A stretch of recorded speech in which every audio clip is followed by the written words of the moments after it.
किसान भाइयों नमस्कार। आज आम बजट 2026 प्रस्तुत हो चुका है और बजट के आने के बाद तमाम आशंकाएं, तमाम भावनाएं और तमाम बातें, तमाम कयास इस बात को लेकर लगाए जा रहे हैं कि आखिर इस बजट में कृषि क्षेत्र को क्या मिला।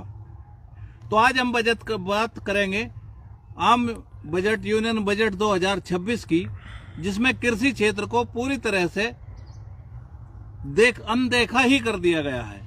मेरे कहने का ये मतलब है कि पहले हम कहते थे कि बजट में किसानों की उपेक्षा हुई है, या कहते थे कि बजट ने निराश किया है। इस बार न उपेक्षा हुई है न निराश किया है, इस बार हुआ है तो एक नया शब्द है अनदेखी। कृषि क्षेत्र को छुआ तक नहीं है।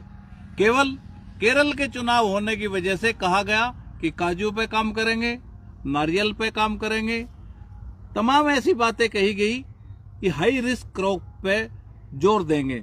यानी कि इस देश में जो गेहूं है, धान है, कपास है, दलहन है, तिलहन है, उसकी कोई बात नहीं हुई है।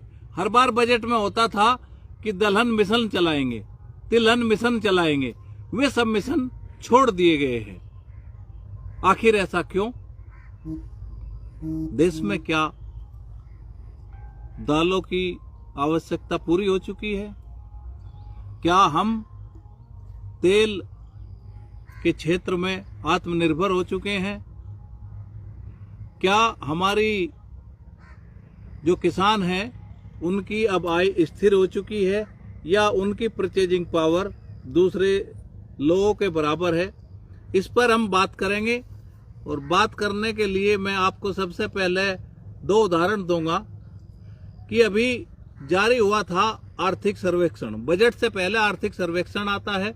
आर्थिक सर्वेक्षण 2026 में चिंताएं जताई गई कि कृषि को जो है सिंचाई योजनाओं की आवश्यकता है, पानी की आवश्यकता है। फिर कहा गया कि कृषि क्षेत्र के लिए उर्वरक के बैलेंस की आवश्यकता है, यानी कि जो उर्वरक का प्रयोग है वो अनबैलेंस है, असमानता है।